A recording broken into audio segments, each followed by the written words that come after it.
Jésus leur dit encore, en vérité, je vous le dis, je suis la porte des brebis. Tous ceux qui sont venus avant moi sont des voleurs et des brigands. Mais les brebis ne les ont point écoutés. Je suis la porte. Si quelqu'un entre par moi, il sera sauvé. Il entrera et il sortira et il trouvera des pâturages. Le voleur ne vient que pour dérober, égorger, détruire. Moi, je suis venu afin que les brebis aient la vie et qu'elles soient dans l'abondance. Amen. Il y a les voleurs des brebis. Donc les brebis sont gardées dans une bergerie, mais dans la nuit, les voleurs viennent prendre des brebis. Qu'est-ce qu'ils font? Ils dérobent les brebis. Verset 10. Le voleur ne vient que pour dérober, égorger et détruire. Apocalypse 18, verset 13 montre les listes des marchandises. Il y a du cinnamon, d'aromates, parfums, myrrhe, ça continue. Mais à la fin, nous voyons du corps et d'âme d'homme. Donc on vend le corps et des âmes des hommes. Voilà un voleur spirituel qui est le diable, qui vend le corps, qui vend des âmes de l'homme comme des marchandises.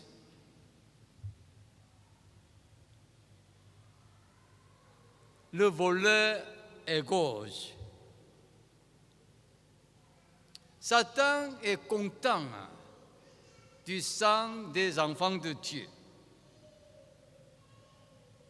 Il veut tuer les enfants. Apocalypse 17, versets 5 et 6. Sur ce front était écrit un nom, un mystère. Babylone la grande, la mère des impudiques et des abominations de la terre. Et je dis cette femme, ivre du sang des saints et du sang des témoins de Jésus. Voilà comment le diable tue les gens, surtout les enfants de Dieu, ce que le voleur spirituel fait. Ce voleur détruit les gens. Marc 5, 2 à 5. Il y a un homme possédé de démons. Il habite où? Il demeure autour de sépulcres. Il est très fort. On veut le dompter. On veut le lier. Même avec des chaînes, sans réussir.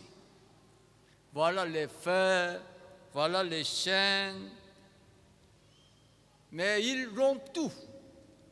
Et un possédé, il est vraiment fort, d'une manière extraordinaire. Il brise même des chaînes. Verset 5 dit, il était sans cesse nuit et jour dans le sépulcre et sur les montagnes. Il crie, Il se maîtrise avec des pierres. Avec des pierres, il veut le détruire, il veut le tuer. Il y a des gens qui se suicident, mes bien-aimés. C'est ce que le diable fait. Il veut tuer les gens. Marc 9, 20, 22. Il y a un enfant. Un enfant qui tombe souvent par terre. Il se roule en écumant.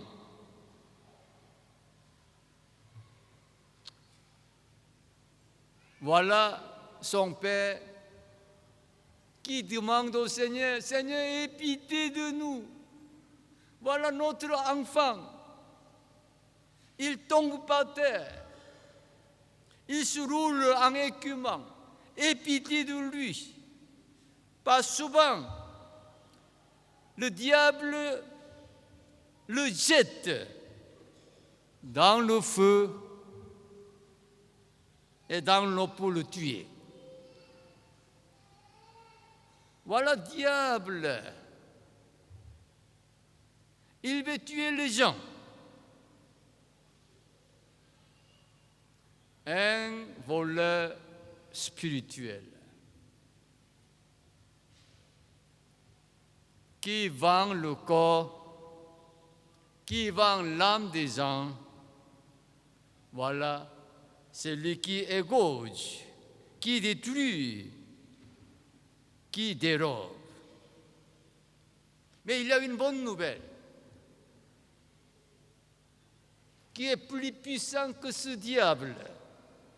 C'est le Seigneur Jésus. Verset 7. Jésus le dit encore, en vérité, je vous le dis, je suis la porte des brebis. Verset 9. Je suis la porte, si quelqu'un entre par moi, il sera sauvé. Il entrera et il sautera et il trouvera des pâturages. Ce Jésus nous donne le salut. Comme verset 9 dit, si quelqu'un entre par moi, il sera sauvé. Jésus est une porte. Si quelqu'un entre par cette porte, il aura du salut. Il sera sauvé. Mais il y a une seule porte qui nous amène au salut. Nous lisons ensemble Acte 4, verset 12. Acte 4, verset 12. Il n'y a de salut en aucun autre, car il y a sous le ciel aucun autre nom qui ait été donné parmi les hommes par lequel nous devions être sauvés. Il y a une seule porte. Il y a un seul nom par lequel nous sommes sauvés. Il y a beaucoup de religions. Il y a beaucoup de prophètes. Il y a beaucoup d'idoles. Mais il y a un seul nom pour le salut. C'est le nom de Jésus-Christ. Jésus nous donne la liberté. Verset 9. Il entrera et il sortira. Entrer, sortir, entrer, sortir, qui nous montre la liberté. Il n'est pas enfermé. Il sort librement. Il entre librement. Voilà la liberté que Jésus nous donne.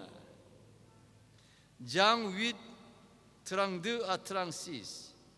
Vous connaîtrez la vérité et la vérité vous affranchira. Mais ils ont dit, verset 33, nous sommes la postérité d'Abraham. On n'était jamais esclave. Comment tu dis que tu vas affranchir les gens? Verset 34.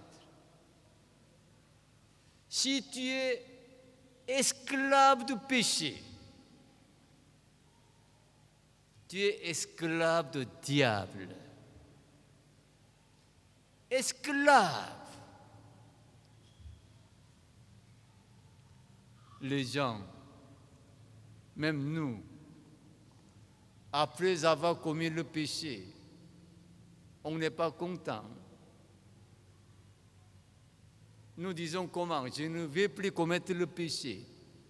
Mais on retombe dans le péché. Voilà, esclave. C'est contre son désir, esclave. Il commet le péché. Mais c'est Jésus qui nous affranchit, qui nous délivre de cet esclavage. Celui qui est notre libérateur. Jésus nous donne la provision. Verset 9 toujours. Il trouvera des pâturages. Sans les bergers, les brebis ne peuvent pas vivre seuls. Les chiens, ils peuvent vivre même seuls. Les chats peuvent vivre seuls. Mais les brebis ne peuvent pas vivre seuls. Est-ce que les brebis peuvent attaquer les autres? Est-ce que les brebis peuvent se défendre? Pas de moyen. Donc sans les bergers, c'est la mort. Les bêtes peuvent les agresser, peuvent le tuer.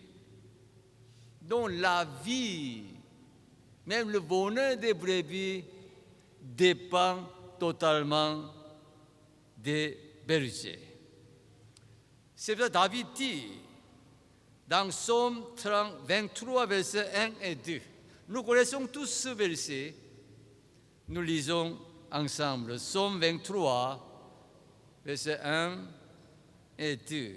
L'Éternel est mon berger, je ne manquerai de rien. Il me fait reposer dans de verts pâturages. Il me dirige près des cours eaux paisibles. C'est ce que l'Éternel fait.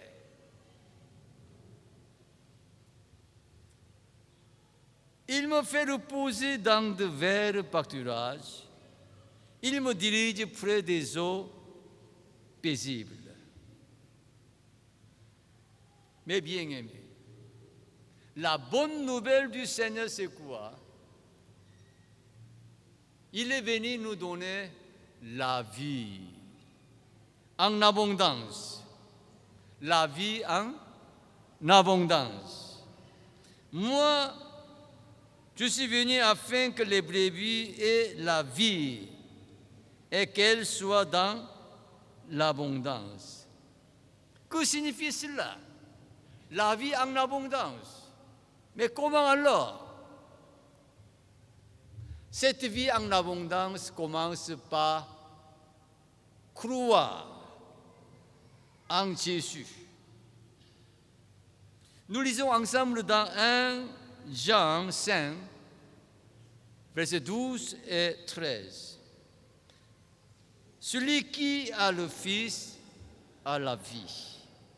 Celui qui n'a pas le Fils de Dieu n'a pas la vie.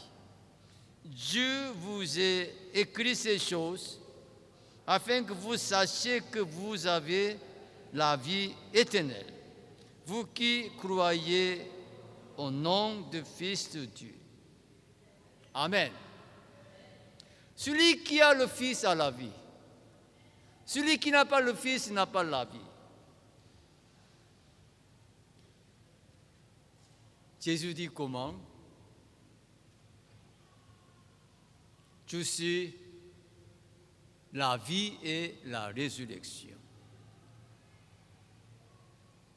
Je suis le pain des vivants.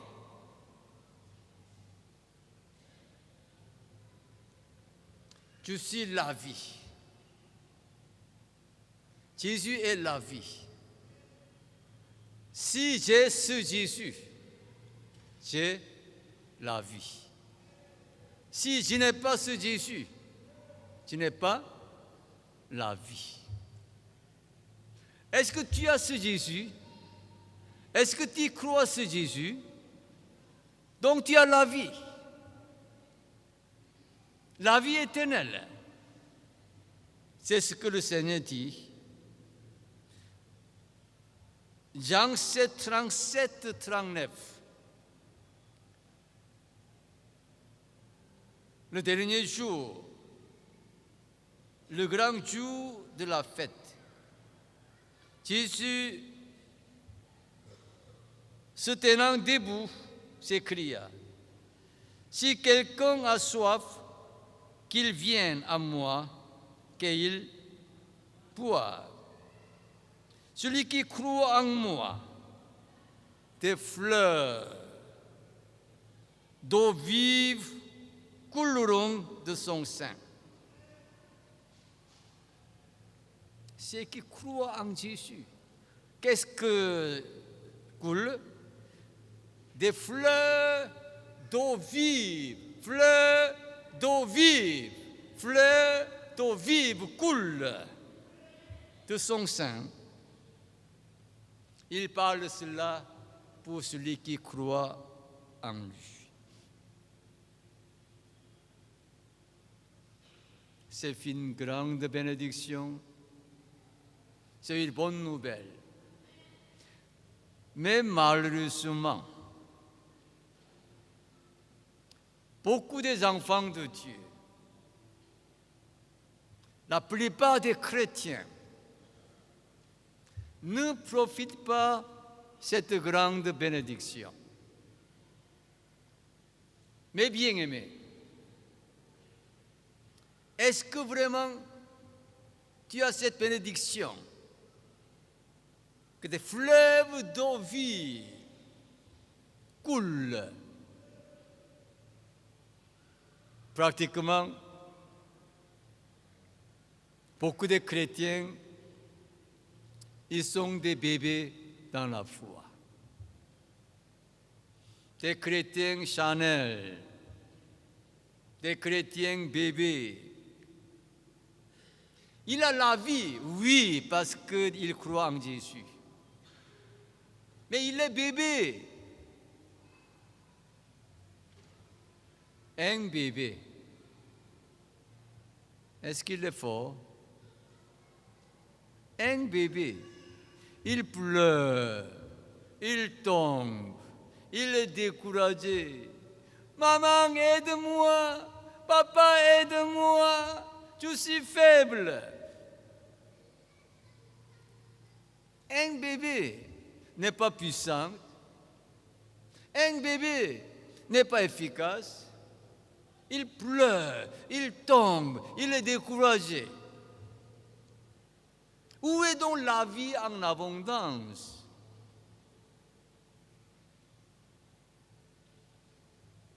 C'est pour cela la deuxième chose est très, très importante. C'est quoi?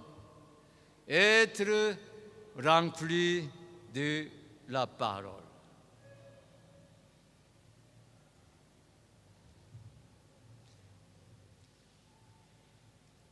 Ézéchiel 34, verset 14 dit, « Je les ferai paître dans un bon pâturage,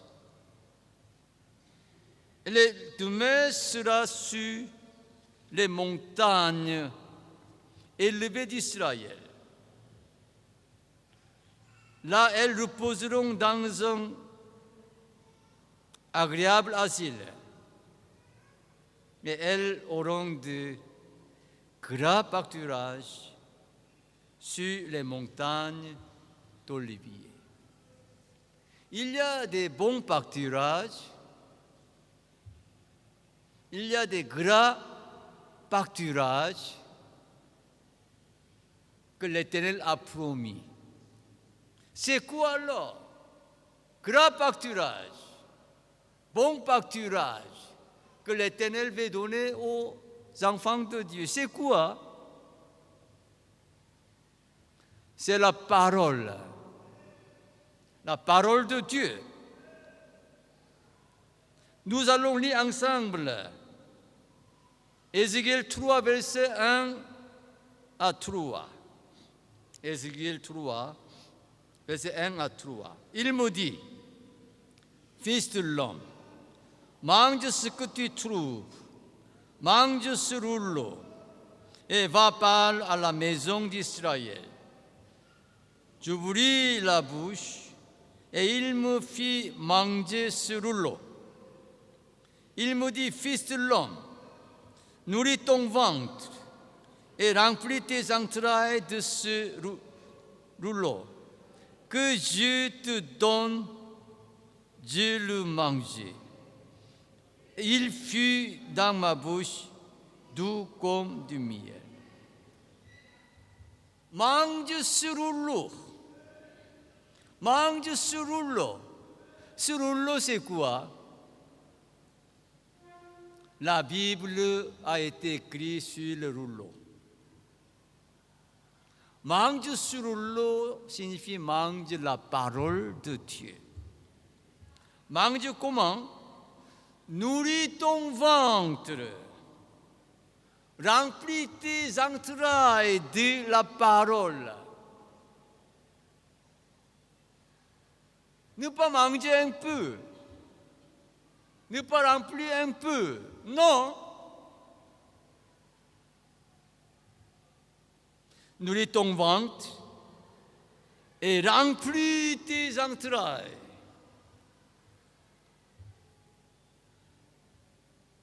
Mais bien aimés, quel est notre problème? On ne mange pas la parole.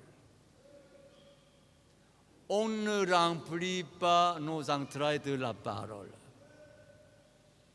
Un peu, de temps en temps. Mais la Bible nous demandait, remplis nos entrailles de la parole de Dieu, afin que nous soyons remplis de la parole.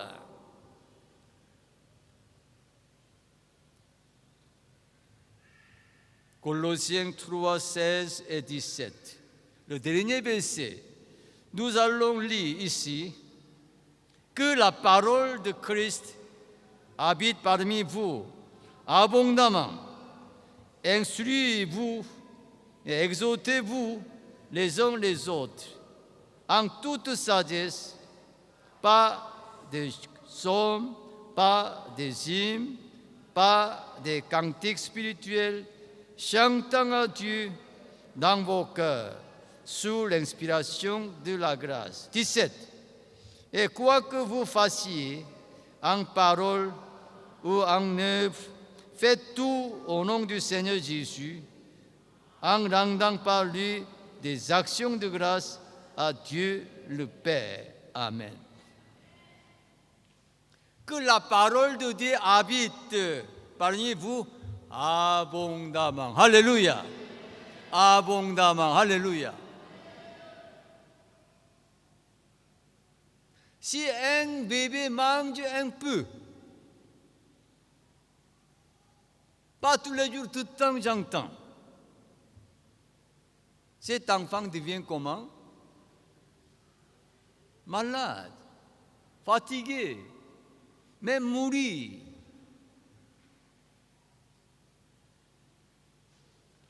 Mange cette parole. Remplis tes entrailles de cette parole, afin que tu sois rempli de la parole.